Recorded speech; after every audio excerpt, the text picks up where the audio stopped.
Hey guys, it's Layla from Ignite, and in today's video I'm going to take you through one key theme in William Shakespeare's tragedy Othello. But before I get into that, please do like and subscribe to our channel and click the bell for notifications. And if you're looking for resources to help you get through your HSC year ahead, check out our website at Ignite HSC. But for now, let's get into today's video.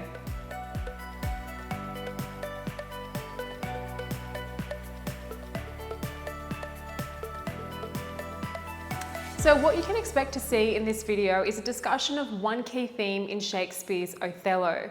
Now, I do frame this key theme as an element of form, and I tie into this a little bit of discussion in terms of the tragedy genre.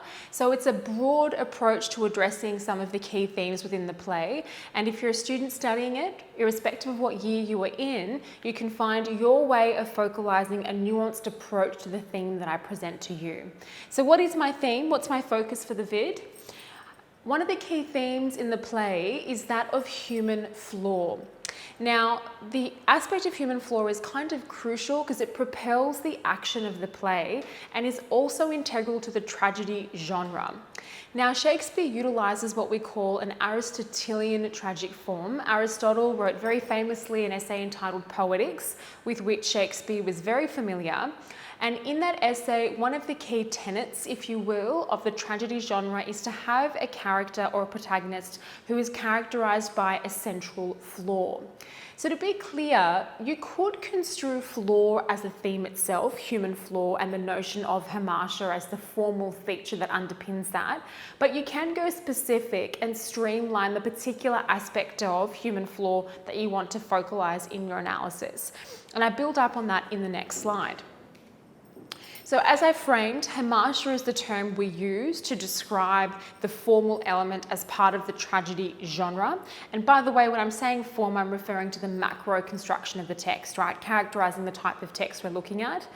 Shakespeare's Othello is both a play, so theatre is an aspect of the form, and genre, that being the tragic genre, that draws in the Aristotelian form, is also integral to that macro construction of the text. Now, in terms of what Othello's flaws are as a character, I think we can pick up on his poor judgment, the ease with which he is manipulated, and also his jealousy as a character. So if you're writing an essay on Othello and you're thinking about having 3 key body paragraphs, I would suggest picking up and focalizing one aspect of his human flaw, his hamartia, in the first paragraph, because that nicely sets up the action which propels the play. So Othello's poor judgment is one way of focalizing it, and that precipitates the downfall of the action, because of course it is his poor judgment which manifests in his trust in Iago that unfolds the action of the play, because he's manipulated, led to believe the infidelity of his wife, and spoiler alert, murders her and then kills himself. Okay, so let's unpack this idea a little bit further.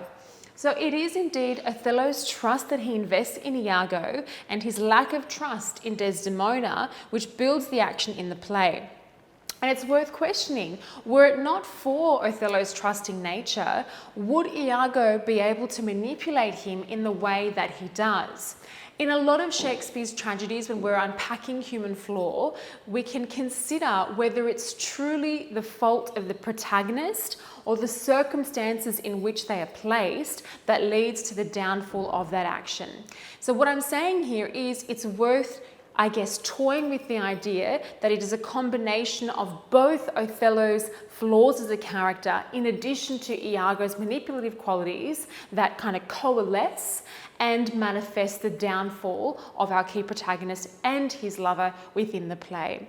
So think about hamartia as your broad point, and then I'm giving you the specific angle of considering the human flaw of poor judgment and lack of trust, and how that's filtered towards the trust that he shouldn't be giving to Iago, and that of course usurps the trust that he should have invested in Desdemona, and instead he finds her or believes her to be unfaithful.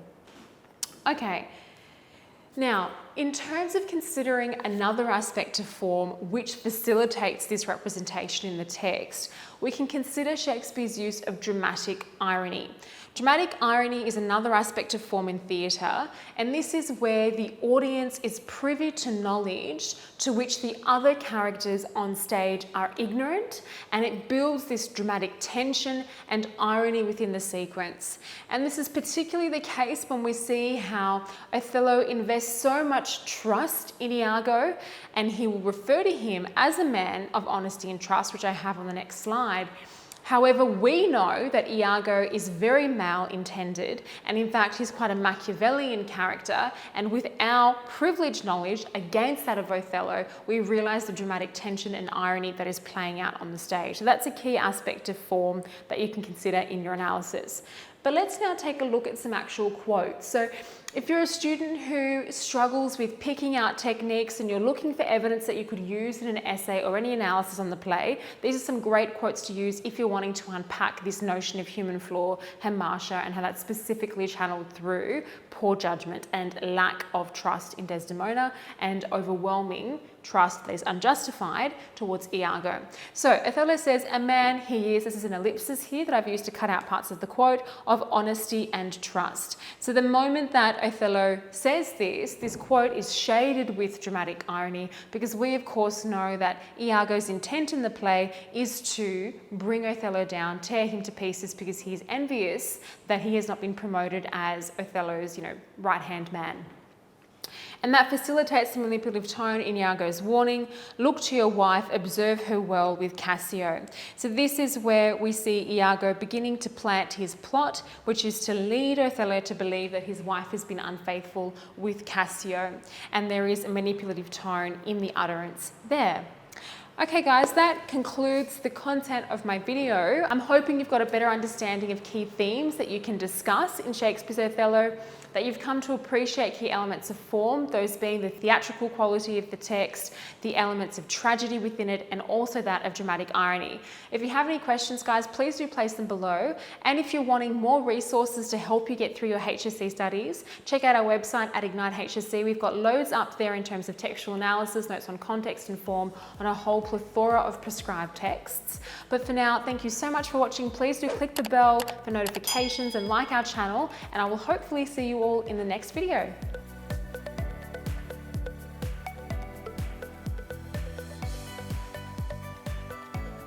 Hey guys, thank you so much for watching. If you do like the content, subscribe to our channel and we'll have more videos coming your way.